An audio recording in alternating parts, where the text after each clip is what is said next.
So hello everyone. So thank you for attending our this week Rutgers Efficient AI seminar.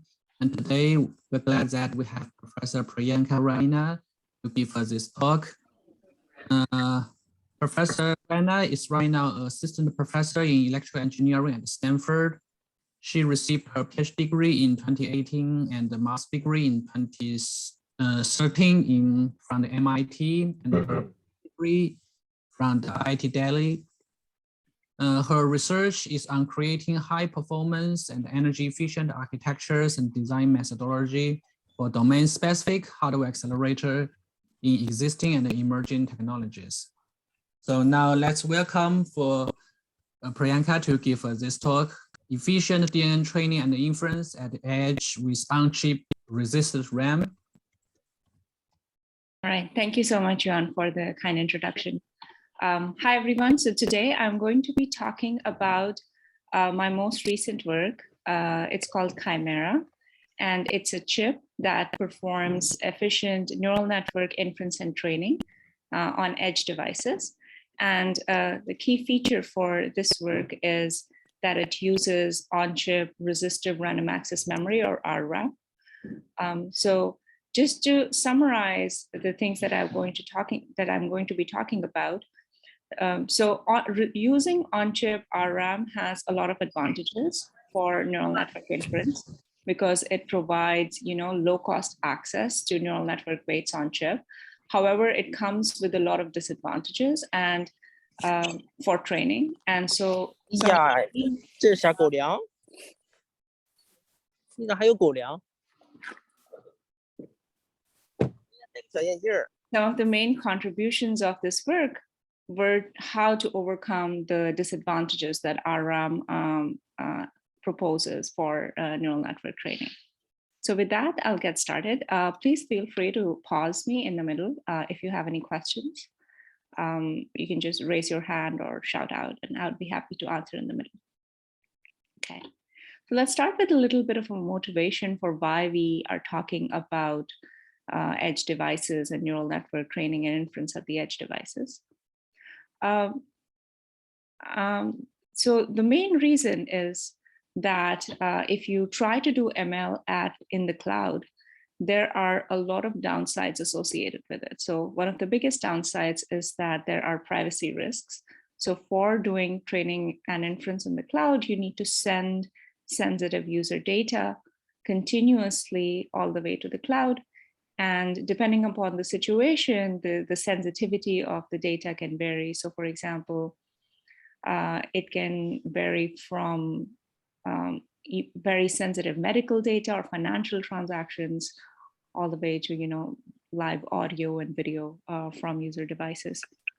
Moreover, transmitting so much data all the way from edge to cloud is very energy intensive and high latency.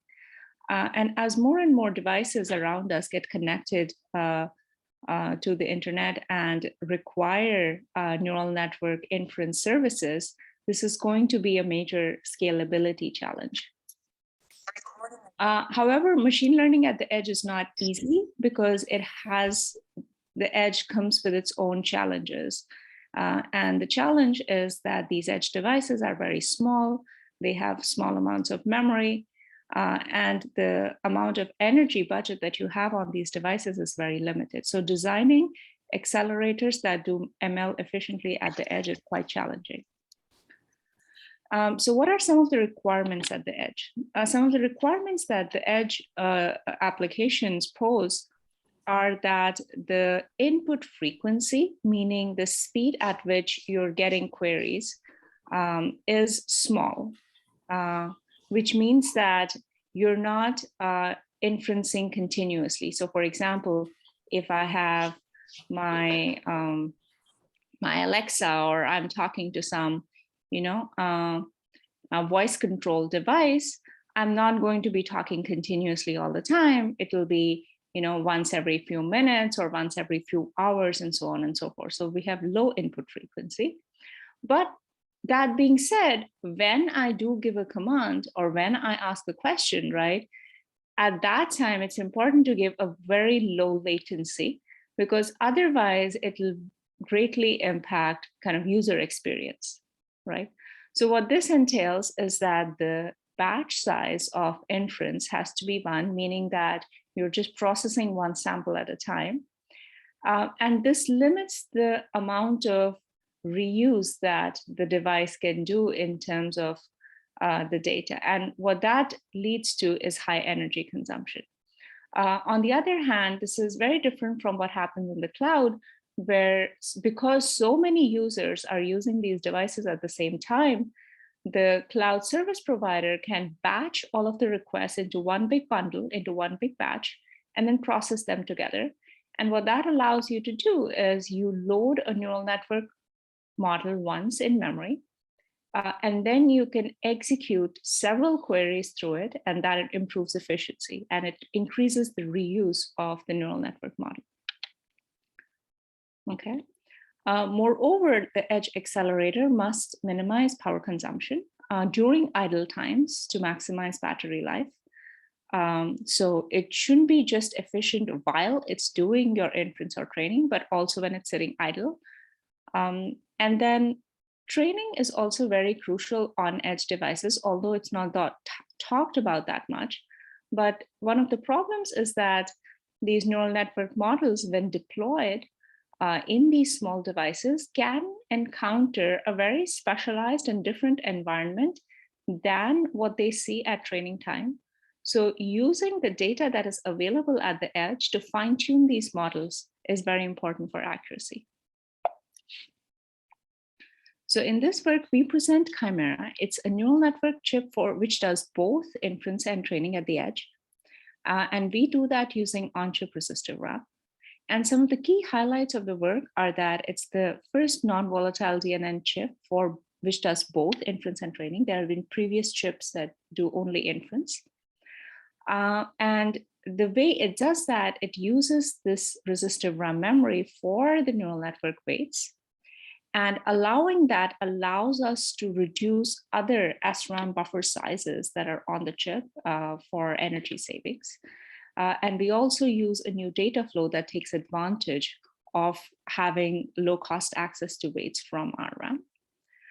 Secondly, it demonstrates incremental edge AI training using a new algorithm that is called low-rank training, which what it does is it compresses the gradients that appear during the training process over many query samples to reduce the number of writes that you have to do to this resistive RAM and improve energy. And we'll see why reducing the number of writes is important in a couple of slides. And then finally, we use a multi-chip system for scaling out, because on one chip, it's difficult to have all the memory that you can have for large neural network models. So we have created a system that can be easily scaled up using multiple chips. The work that I talk about today appeared in the last VLSI conference, and here's the full reference if you'd like to learn more about this work. So given the highlights, now I will jump into details for each of these points and tell you more about it. So first of all, what is resistive RAM? Resistive RAM is basically a memory that stores bits 0 or 1 in the resistance state of these devices. So each cell in the memory, called a bit cell, has some resistance state. It can be in a high resistance state or it can be a low resistance state. And depending upon which state it is in, that determines whether it's storing a 0 or a 1. And what resistance state a cell is in, it can be controlled by an external voltage, right? So if you apply some voltage between this top and bottom electrode, there is a conductive filament that either forms or ruptures in the device, and that allows you to control what is being stored. When you are programming or when you're writing to this cell, you typically use a higher voltage across these electrodes, and that does this rupturing and formation of the filament. And when you're reading, you apply a much lower voltage, so you don't change the state of the cell, you only just end up sensing what the resistance is. Okay. Now, this comes with a bunch of benefits, but also a few challenges.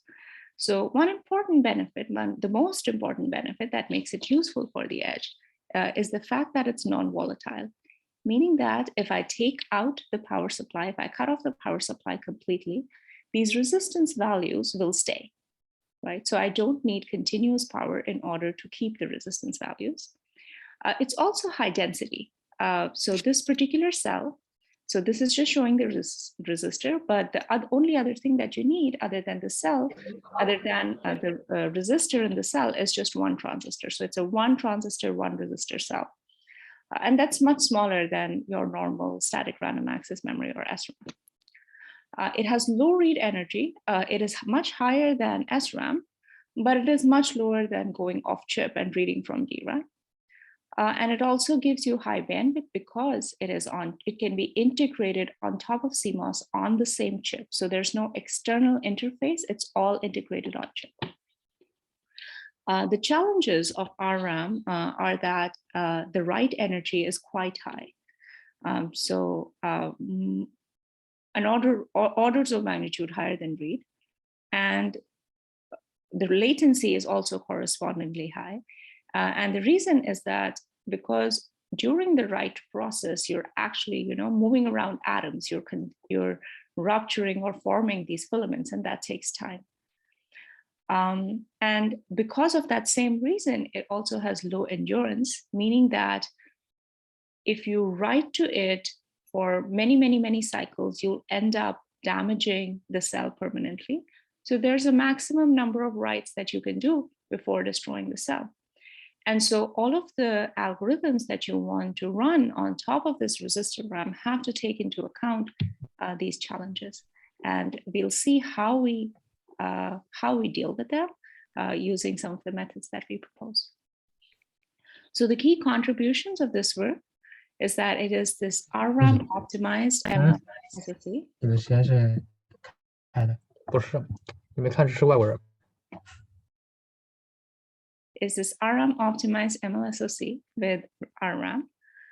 We have a multi-chip system that we use for scale out, and we use a new algorithm for training with RRAM, which deals with the fact that it has high write energy and high write latency and low endurance. So it deals with all of these things together. So here's a big picture overview of the system on chip. So this is the CHIMERA SoC. It has 2 megabytes of RRAM provided by a foundry. So in this case, we use TSMC's 40 nanometer process to fabricate this chip. And that particular process has RRAM on it. RRAM stores both the neural network model weights as well as CPU instructions. And so you can potentially power gate the entire chip and wake up entirely from this non-volatile RRAM and start processing. And so this is very useful for edge scenarios if we can do very fine-grained power gating. There is some SRAM because, as you saw, RRAM, you cannot write very efficiently to RRAM. So you do need some SRAM to store data that is more transient. So everything other than the neural network weights and one-time kind of CPU load CPU instructions are stored in SRAM. We have a neural network accelerator, and then a RISC-V CPU that allows us to do everything that the accelerator doesn't do, and a way to link this chip in a multi-chip system using these chip-to-chip links. In order to design the system, we created a methodology that allows us to easily explore the parameters of this design and find optimal ones. So we have a system where we start with the neural network specification and the design space specification, meaning how many, what are the sizes of the RRAM, what are the sizes of the SRAM, how many processing elements do I want in my neural network accelerator, what is the precision, and so on and so forth. So what's the space of parameters that I need to explore that will characterize the energy efficiency of the system? And then some dictionaries or energy models that tell me how much an SRAM access costs for different sizes of SRAM, how much an RRAM access costs, and so on, how much multiply accumulate costs. And then we plug this into our prior work. It's an architectural design space exploration tool called Interstellar that we published previously. And that allows us to get what the optimal, it basically searches the space of possible parameters and maps neural networks on a model of the chip, on an energy model of the chip, and gives us what the optimal parameter settings are. And then you can take this architecture, and in order to translate these parameters into a chip, we have an automated flow where we have written basically a C++ specification that takes these parameters and through a high-level synthesis flow produces the hardware design. And then we have this automated integration of the system into a full RISC-V SoC, which then goes through the physical design flow. And then on the software side, we can take the neural network and push it through existing quantization tools to get a quantized network. Then Interstellar, the DSC tool, also performs optimal loop tiling on the accelerator, generates low-level driver code, and then you can both run the thing on the chip in measurement, and you can also run it in simulation. So that's kind of the overall flow. Now, using this flow, we created this accelerator architecture. So this is showing you the insides of the DNN accelerator. And what you notice is that the core is a systolic array of processing elements. And then it's fed by all of the data that you need to do the neural network computation. So you feed the inputs from the left-hand side, weights from the top, and then your outputs or partial sums, they go from top to bottom. They get accumulated from top to bottom. Okay, and then inside each processing element, there isn't one multiply accumulate units, but 9 multiply accumulate units that basically compute on one neural network filter at a time. And this was a conscious design decision that we made in order to improve energy efficiency. There are some stride registers between the input buffer and the systolic array that I will explain in the next couple of slides, but this is to give you a feel for the whole thing. What I will do next is kind of walk you through what were some of the key design decisions that we made because we were using RRAM. The rest of the system is rather standard, and you'd see this architecture in many papers. Okay, so how did we go from taking something that was not customized for RRAM, sort of a generic neural network accelerator, to something that leveraged RRAM well? Right, so I'll try to explain this incrementally. So we start with the systolic array, and we assume that our baseline system is something that basically just accesses the neural network weights from DRAM, which is what you have normally, right? So you have DRAM and the access cost is high. And then that's off chip, and you bring some portion of the weights, some tiles of the weights to a weight buffer that's on chip and implemented using SRAM that provides much lower access cost to access these weights from on chip. And then that weight buffer feeds your systolic array. And you have an input, you have typically a double buffer so that you can overlap bringing new sets of activations into the chip and processing the activations on the chip. So the two buffers ping pong between handling communication and handling computation, feeding the computation. And then you have an accumulation buffer that takes the accumulated values that flow down the systolic array and then kind of feeds it back so that you can run a full layer over multiple passes through the systolic array. And such a design, if you optimize the weight buffer and the input buffer and the accumulation buffer sizes for a certain number of PEs, the capacity and energy breakdown is shown on the right. Okay, so it shows the total energy for the memories, and then it shows the breakdown between inputs, accumulation, and weights that you would get if you were accessing things from DRAM. So the first modification was that we now have resistive RAM. So how do we use that? In our case, we store our DNN weights directly in RRAM, and we store them on chip. So basically we can remove the SRAM weight buffer. We don't require that because RRAM itself can give us low access cost to the weights. And that reduces the energy in itself because you don't have to first do DRAM accesses, then do buffer accesses. But it also has another ramification in that if the weights can be accessed cheaply, that also means that you can access them more frequently, right? Because it's cheap to access them. And so you can actually also reduce the size of the input and the accumulation buffers because you can choose to do smaller image tile sizes because you can, and the reason you would not do smaller tile sizes is because you would need to load the weights again and again. So the loading of the weights, the cost for that is amortized over a large tile size. However, if the loading of the weights is cheaper, it's on chip, then you can choose to do smaller tile sizes and on the inputs and the outputs, and that reduces the sizes of those buffers and the energy consumed by them. So the energy difference is coming both from removing the need for the weight buffer and reducing the size of the input buffers. The second decision that we made was to unroll an entire filter in the processing element or parallelize an entire filter.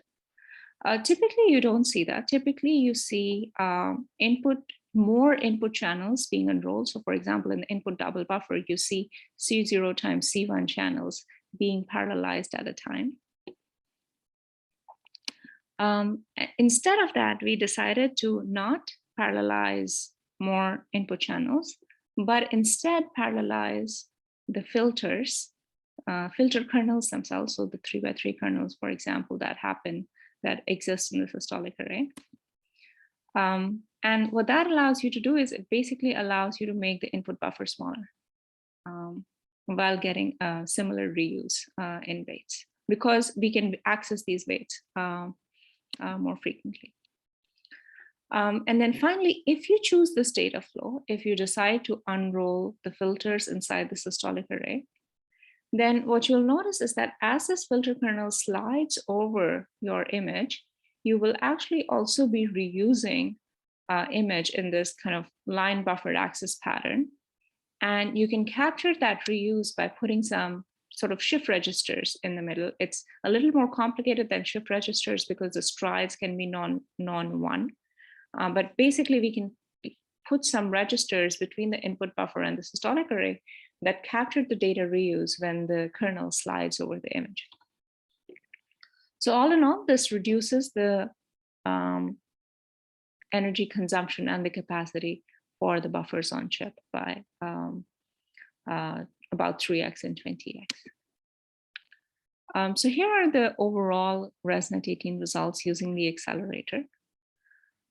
What you see is, the interesting thing is this breakdown. And what you see in the breakdown is that the RRAM plus its controller contributes around 16% of the total power. So it's not completely dominating, which is quite different from some of the other accelerators that are quite dominated by the DRAM memory access costs. We created an improved version of CHIMERA V2 after the tape out. And we also created a version which is called CHIMERA VS, which basically takes CHIMERA V2 and removes all the SRAM from there and removes all the RRAM from there and substitutes in SRAM in the same technology. And this was so that we could do some, ISO design comparison between an RRAM based design and between an SRAM based design and really figure out where the gains are. So what you'll notice between CHIMERA V2 and VS, if you compare these two, it's ISO capacity in that the same amount of SRAM and RRAM is present on both chips. And what you notice is that there's quite a bit of difference in the area of the two chips. So this leads back to the efficiencies that we get from having dense RRAM compared to SRAM.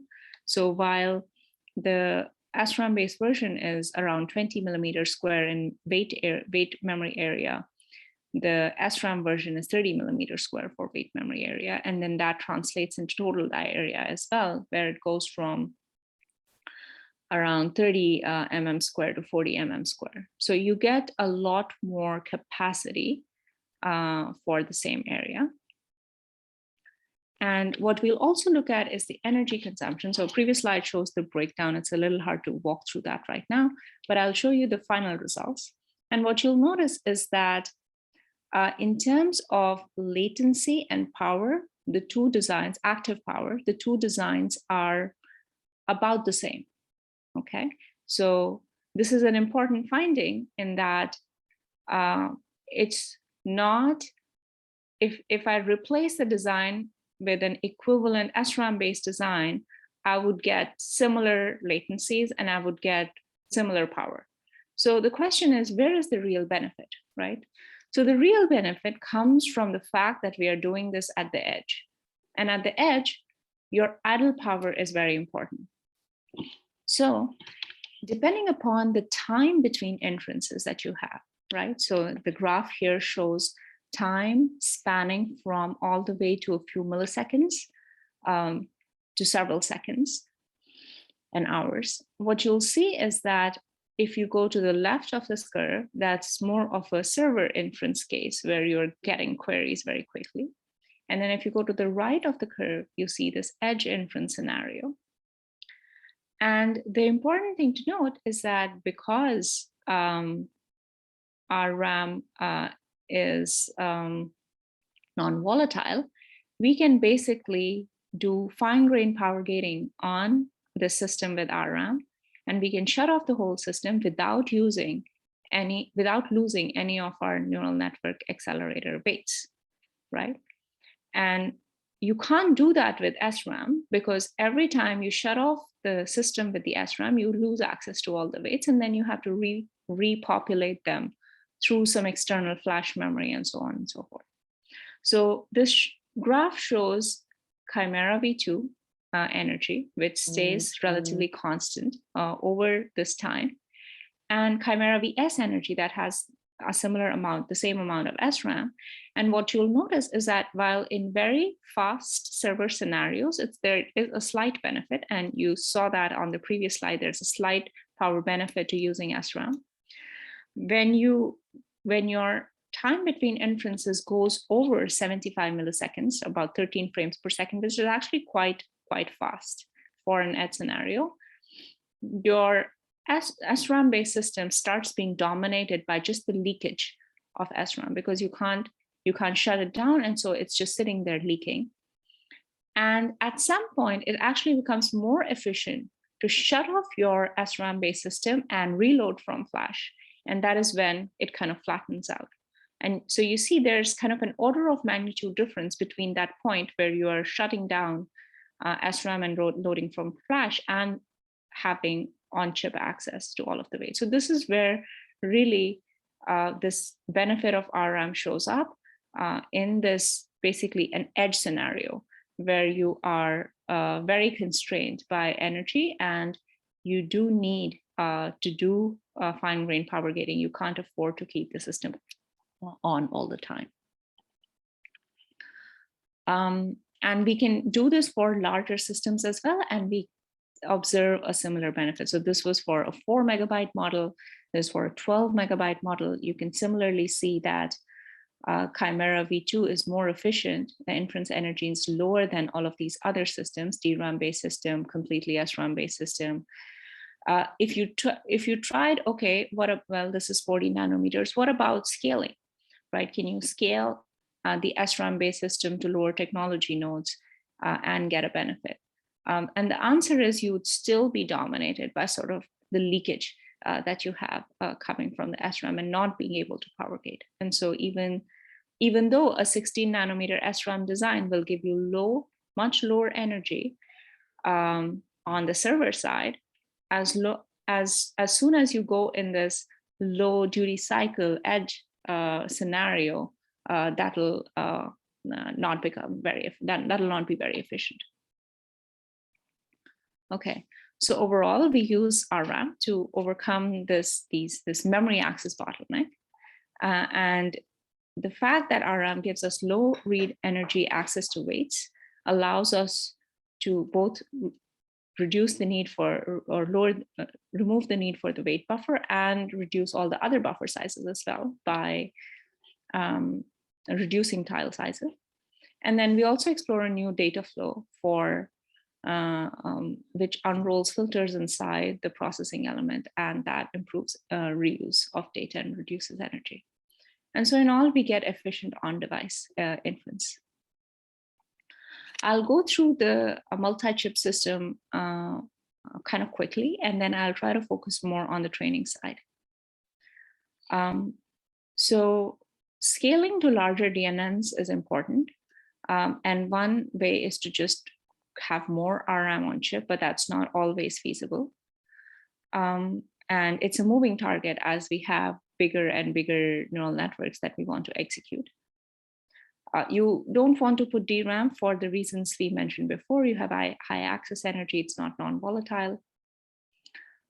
So we enable CHIMERA system to be put into a multi-chip system. This is showing a chain of chips. You could make it a network of chips to basically have the multi-chip system emulate a larger single chip system. And that emulation is actually efficient if there isn't a lot of interchip traffic. If there is a lot of interchip traffic, if you're mapping your neural network in a way that leads to a lot of messages between the chips, then it will not be a very energy efficient solution. And one single chip is definitely much better. But if you map your neural network to the chips intelligently, in that it minimizes the number of messages that are transmitted between the chip, that this can be quite efficient. So in terms of versus a single chip memory chip with all the memory in it. So this is showing our overall multi-chip system. This is just a university prototype, so it looks rather clunky, but you can see 6 chips on a board connected through some on-board chip-to-chip links. So these chip-to-chip links are not very fancy. They're just parallel connections over a board. And what we'll show is that even with these lousy chip-to-chip links, it still works well. And then there are also power gating devices. So we can wake up and shut down the system quickly because the RRAM has non-volatility. And then the important thing is to map the neural network on this multi-chip system to minimize the interchip traffic, because if you have high interchip traffic plus lousy chip-to-chip links, then that will lead to a very high energy consumption. Okay. So basically, we'll do this mapping to minimize interchip traffic. And so one way that works well is to sort of stream the neural network through these chips and have only the chip that is processing the current set of layers be active, right? So basically, you are partitioning the neural network along the layers, and you're mapping the first set of layers on chip 1, and then you're mapping another set of layers on chip 2, and so on and so forth, all the way to the end. And this leads to very few messages, because the only messages that you have are the activations being communicated like at the end of the layers on chip 0, and then those are going to chip 1. And this size of the activations is small, and the weights are not moving. The weights are resident on each of these chips. And what that allows you to do is it allows you to minimize or reduce the number of interchip messages that you're using. You can also do a different mapping that minimizes latency or reduces latency compared to the previous version. And here you will see kind of more splitting up of the layers onto multiple chips. So for example, in this case, for the first couple of layers, you are actually splitting up the input onto 3 different chips and then computing it in parallel and then using that to transmit to the next chip and then doing this layers and pipeline. And so in this case, we first go from chip 0 to chip 5, and then we sort of go back and do the rest of the layers from chip kind of 4 to 0. And what this does is it reduces latency in that you're parallelizing some of these initial layers more at the expense of interchip messages. So this is not as efficient in terms of energy as the previous one. But it depends whether in a particular scenario is latency important or is energy important. Right. So basically, excuse me. I have a question. So for ResNet, I think for the convolutional layer, there could be multiple filters.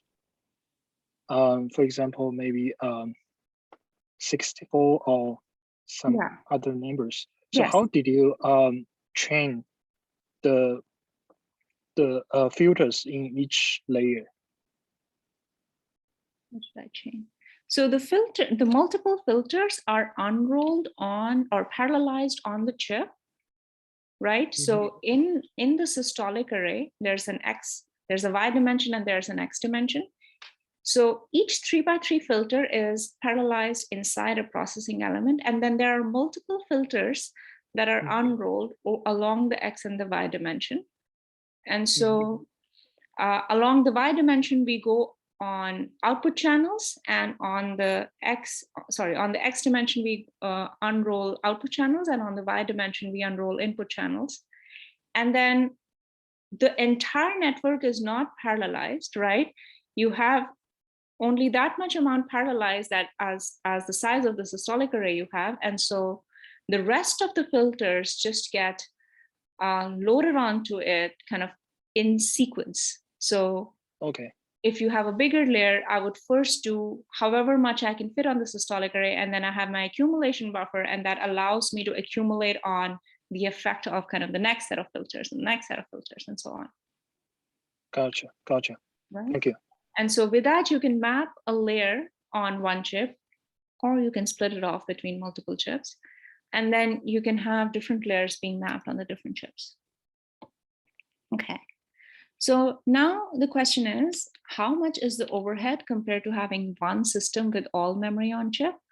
What we realize is that if the number of messages is small, you don't have a lot of overhead. So one here means, suppose you had a system without any of this interchip message traffic, right? So basically emulating a kind of a big system with all the memory.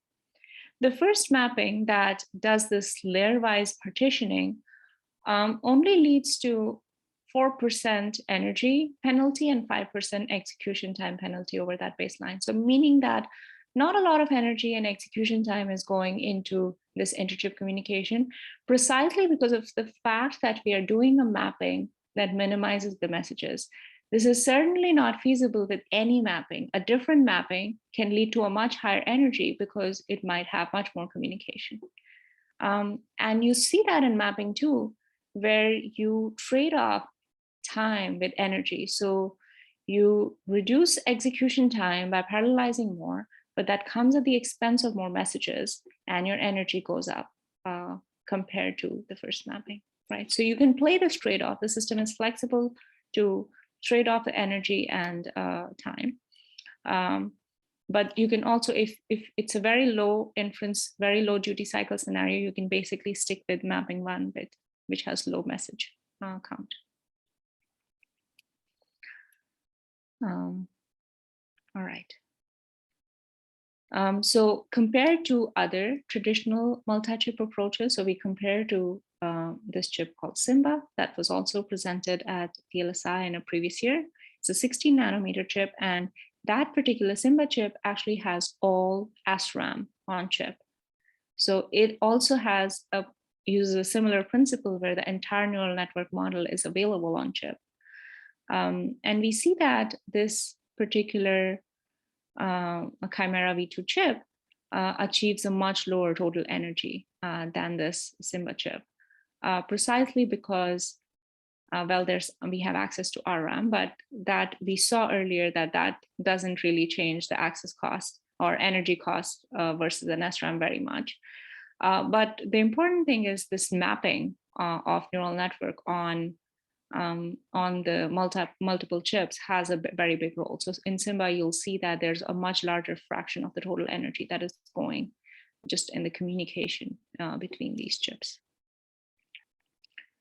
All right, so basically with RRAM that has non-volatility, you can do quick wake up and shut down. And if you use a mapping on a multi-chip system that minimize messages, you can quite efficiently scale inference from a single chip to multiple chips and run larger networks. All right, so finally, I'll try to quickly talk about the DNN training.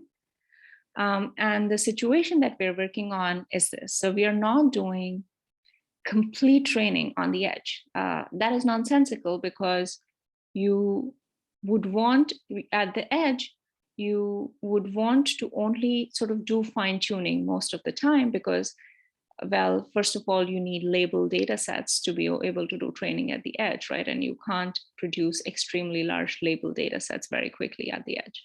So we have the situation where we're assuming that we are doing some training offline using some well-established data set, for example, ImageNet with all of its millions of images, right?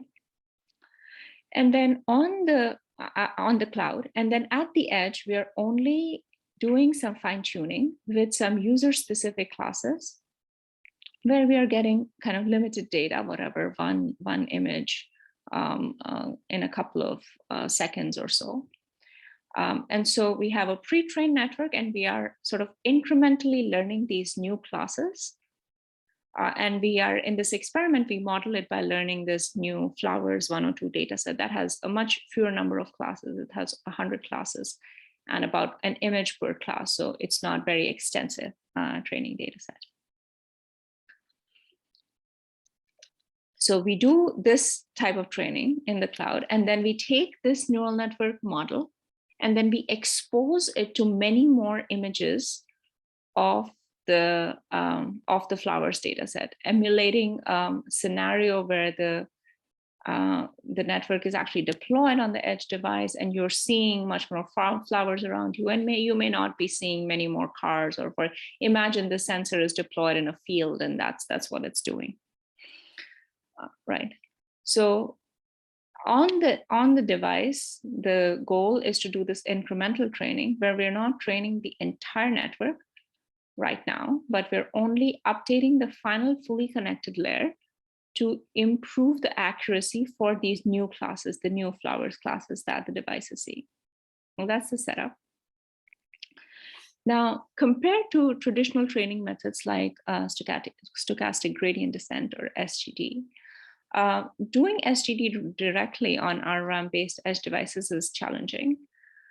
If you use SGD with batch size equal to 1, which is the common case in edge scenarios, what that leads to is that it leads to a lot of weight updates.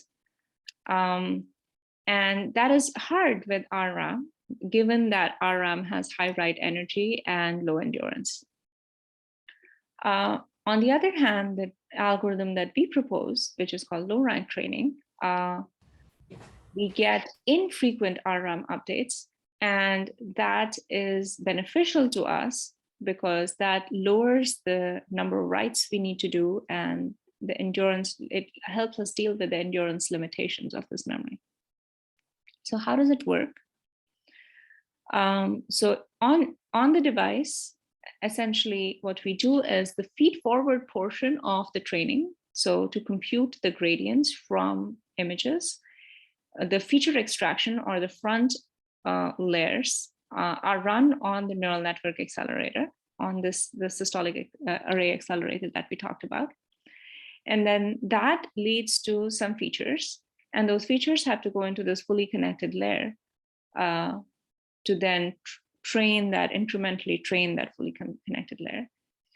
And so most of the matrix multiplications execute on the accelerator, and whatever else is left, operations that are left are executed on the CPU. So the entire training process is run on the device itself.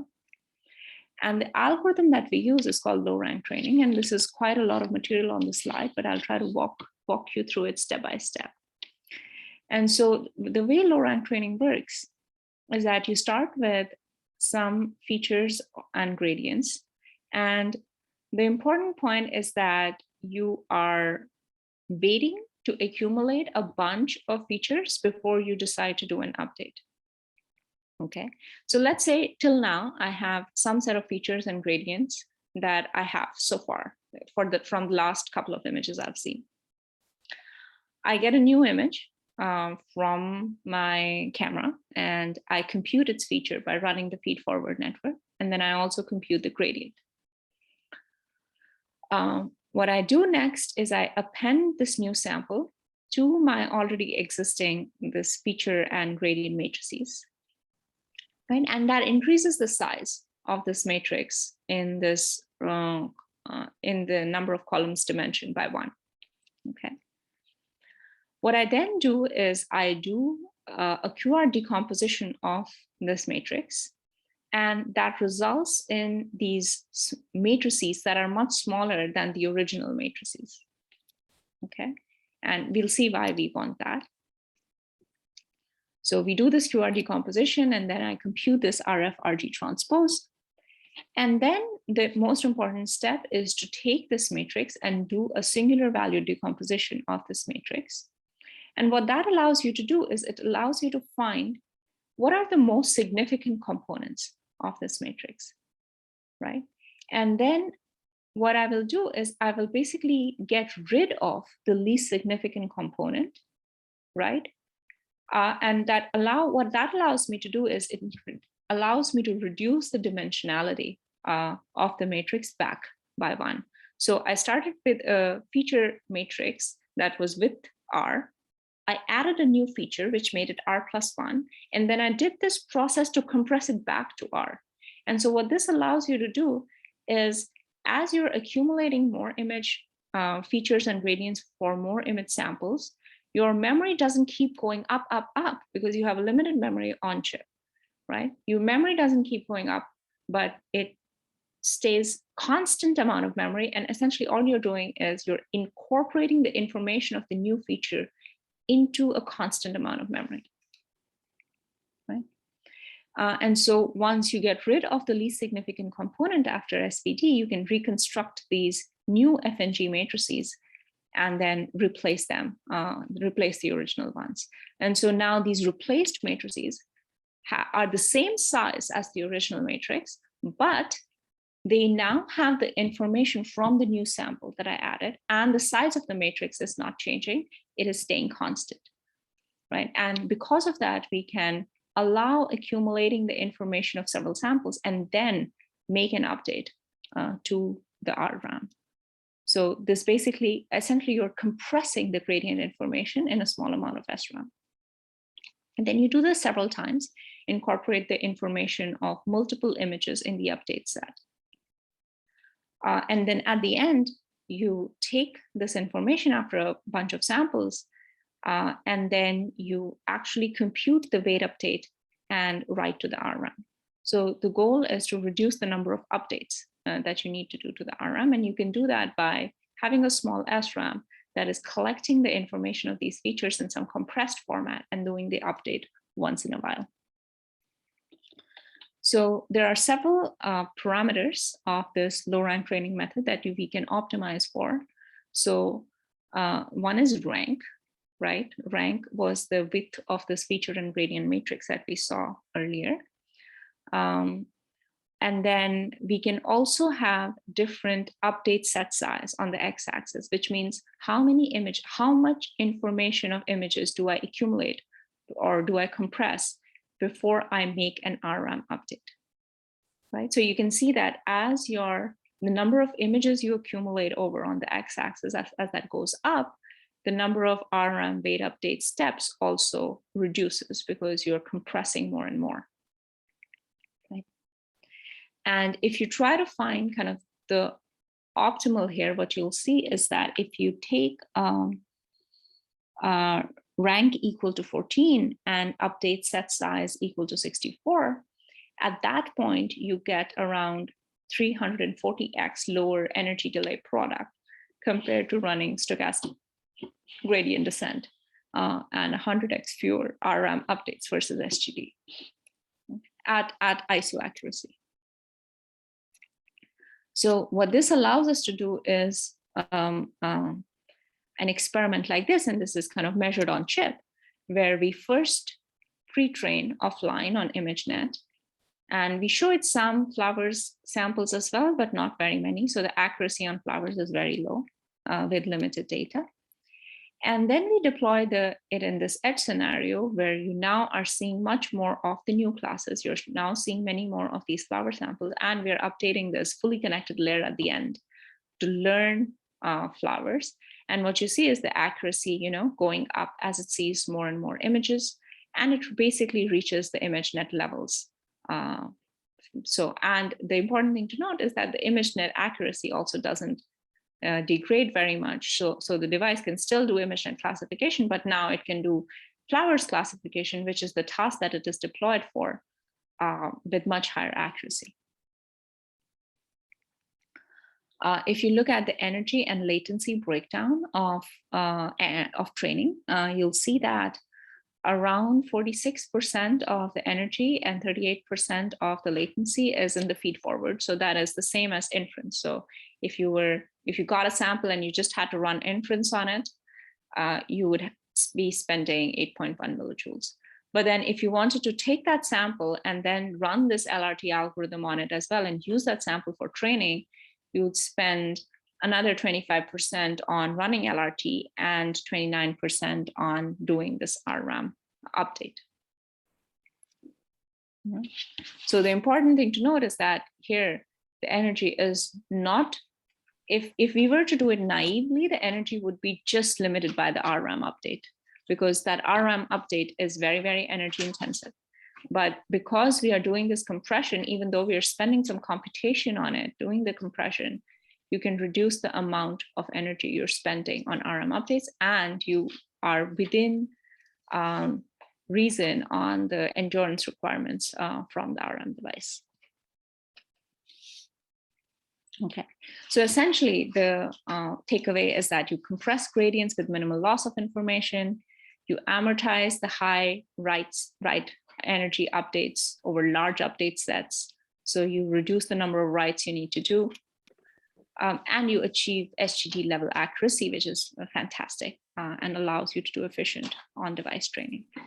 All right, so I conclude here, and these are all the things that I talked about. We have an RRAM optimized DNN accelerator for on-device inference. We have this way of scaling to multiple chips that allows us to run bigger networks with low overheads. And then we have this low rank training algorithm that allows us to do training with RRAM, even though it has low endurance and high write energy by exploiting the fact that you can compress these gradient updates. So I'll stop here and I'm happy to take questions. Thank you. Thank you very much for a great talk. So any questions from the audience? You can directly unmute yourself if you have any questions.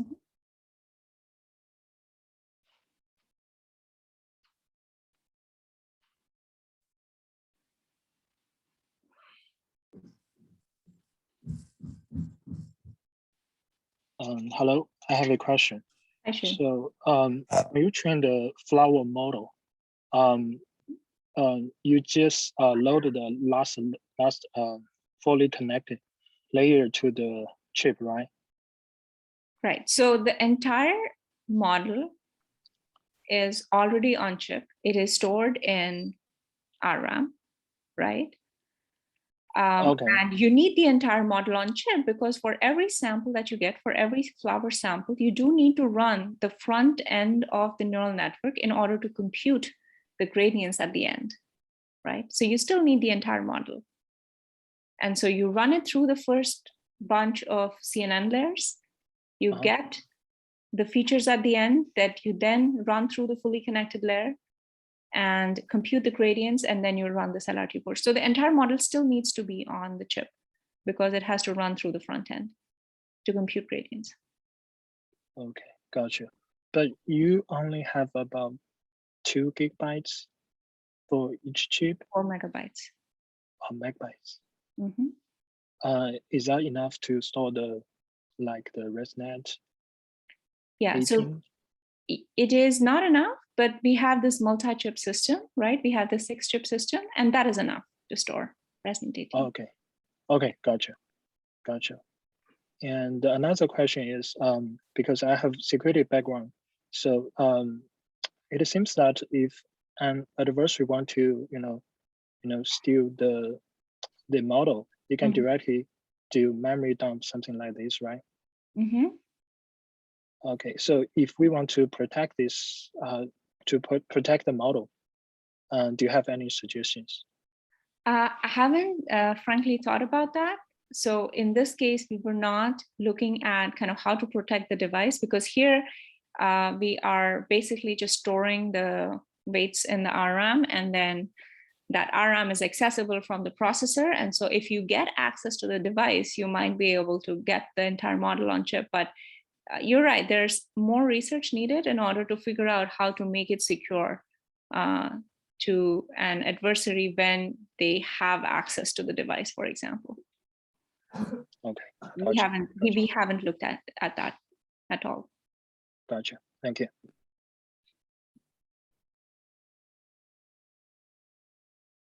Hello, this is Huang Tian. Thank you for presenting this very nice talk.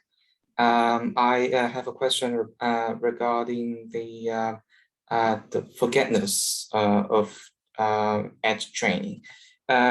So as we know that, okay, edge training is really very a very interesting topic, and so it is very relevant to the continual learning or life learning, in which usually you have to consider the situation where you continuously learn new things and gradually forget the old things.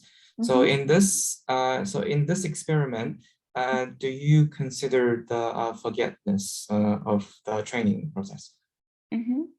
So we do see some loss on ImageNet accuracy. It's not a lot. It's about 1% or something like that.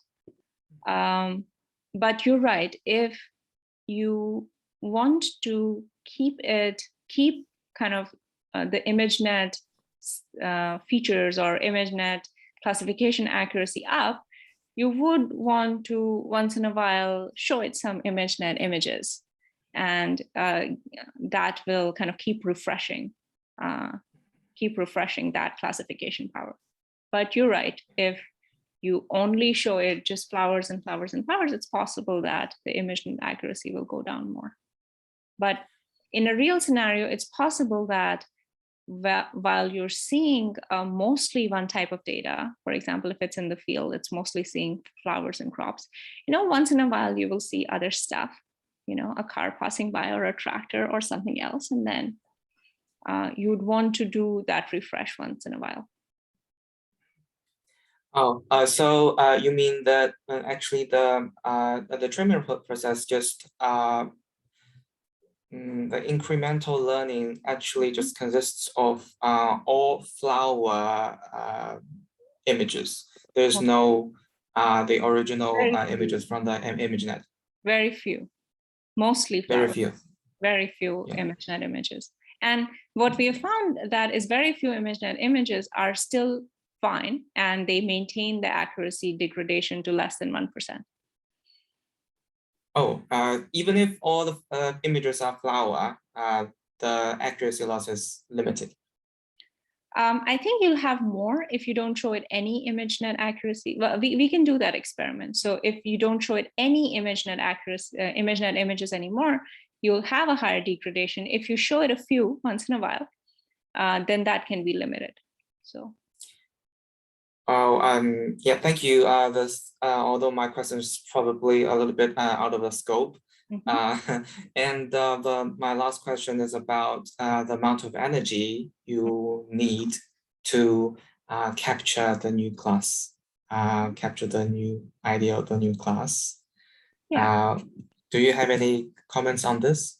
Yeah, it doesn't require very much energy. So for example, just running inference would take you 8.1 millijoule, and running training as well as inference takes 18.1 millijoules, so about twice as much.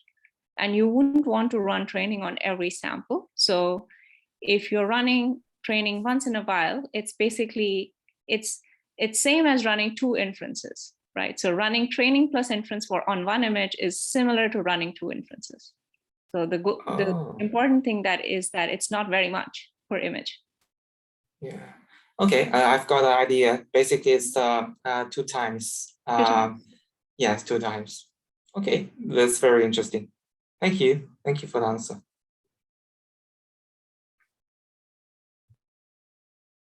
Other questions from the audience?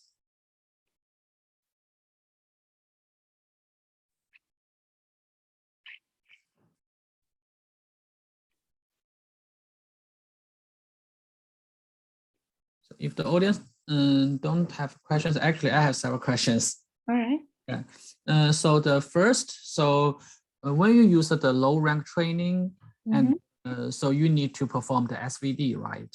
Correct. Yeah. So such SVD, it is performed like in the on-chip CPU or? Yeah. So all of the, if I show you the entire algorithm at once. So you see there are several matrix multiplications here and then several like other steps. So all of the matrix multiplications are done on the systolic array in the DNN accelerator. So we can offload any matrix multiplications there. And the rest of the steps, the control flow is all done on the CPU. Okay, so then how about the overhead of performing the SVD? Because typically it's involved with the iterative, the matrix inversion that is kind of not quite hardware friendly. Yeah, so this slide sort of shows the overhead, right? So if you look at training latency per image, right? So the inference itself is taking 60 milliseconds, okay?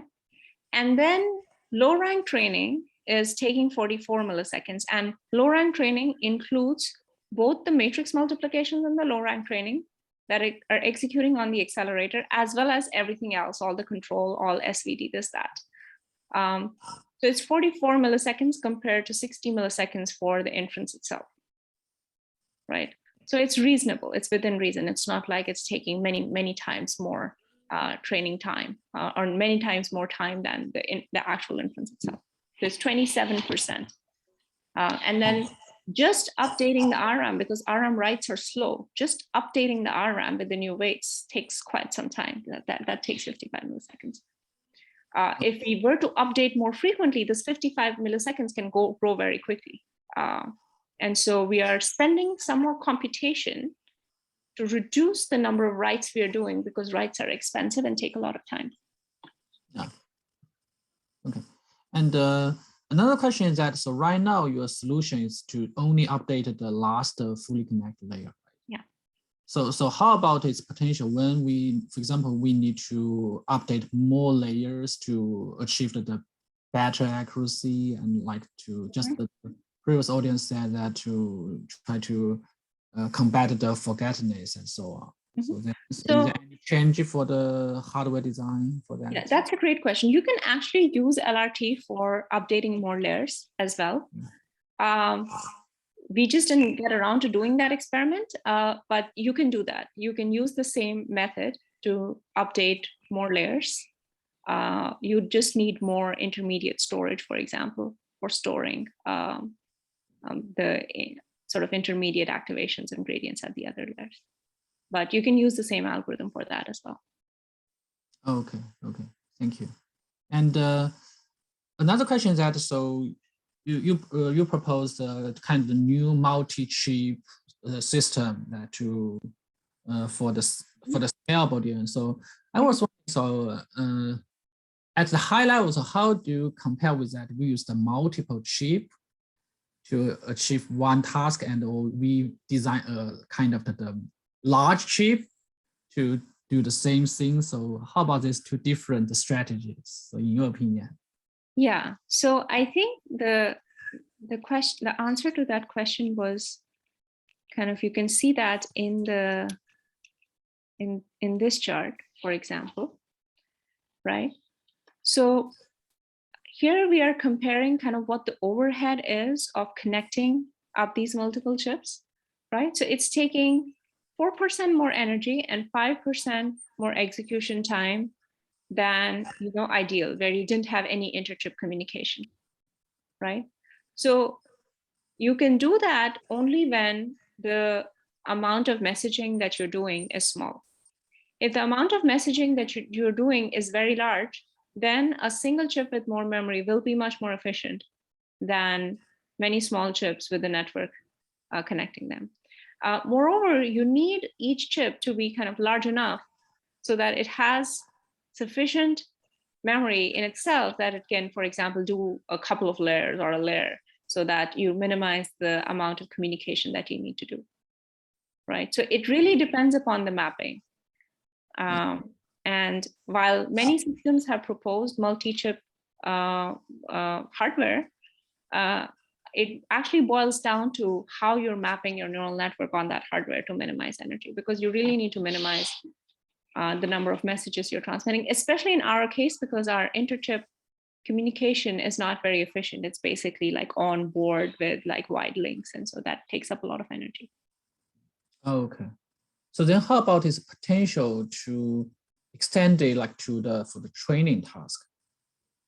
To the not just this is the on-chip training tool to update the one layer, for example, whether we can use the multi-chip for the more complete training, something like that. Yeah, and that's a very interesting question. That is something that we're working on right now to show how to use this system for full network training, and in a way that the messages are not very high and you still have kind of low overhead in communication. And that's a very interesting question, and we're exploring that right now.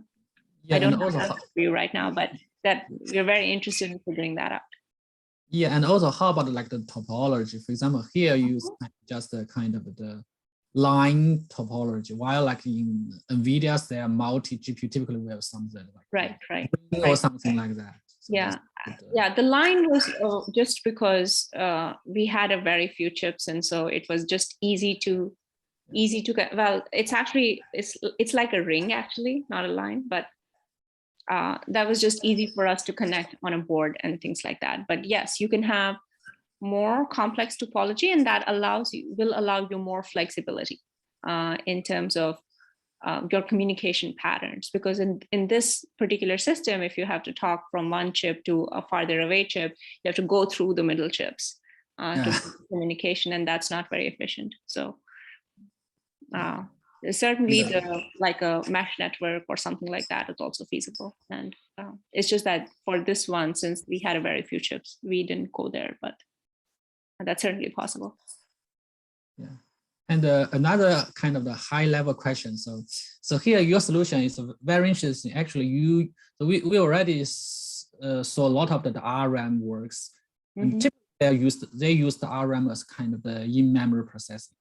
Right. But here you use the RRAM like to replace the SRAM, but you still split the computation and the storage. So actually, this is kind of another different use of the RRAM. So how do you compare with these two strategies? And I think it's a very interesting solution. Yeah, I think the problem is, well, I have some students who are working on the in-memory approach as well.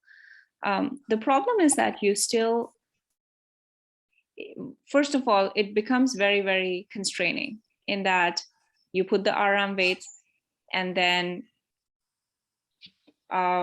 you're basically stuck with using the way in which you put the RRAM weights for doing the neural network inference. And so it's very hard to kind of scale to larger systems and more complex layer sizes and things like that.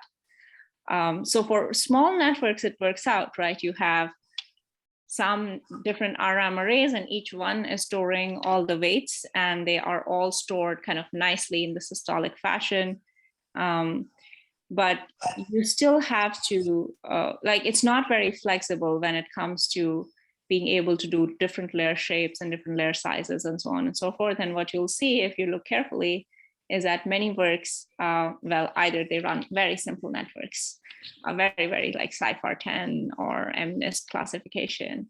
And two, the energy consumption actually doesn't really kind of match up with digital equivalents. So because of ADC. Most of them end up comparing with each other, and like it doesn't, the energy consumption compared to just a regular digital system kind of doesn't show up in those comparisons. And so it turns out that it's not really very efficient to do this in memory, especially in RRAM, where it's not extremely cheap, right? RRAM access is much more energy efficient, or consumes much more energy than SRAM access, for example. Thank you. Thank you. And the ADCs, et cetera, are also very, very energy consuming. So to be honest, I think the RRAM verse should sit down and like compare with the digital system to figure out what their energy efficiencies are. Thank you. So any other questions from the audience?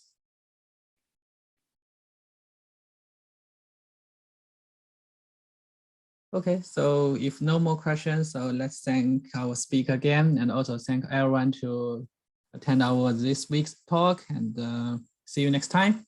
All right, thank you so much, Bill, for inviting me, and thank you. Thanks to the audience for attending.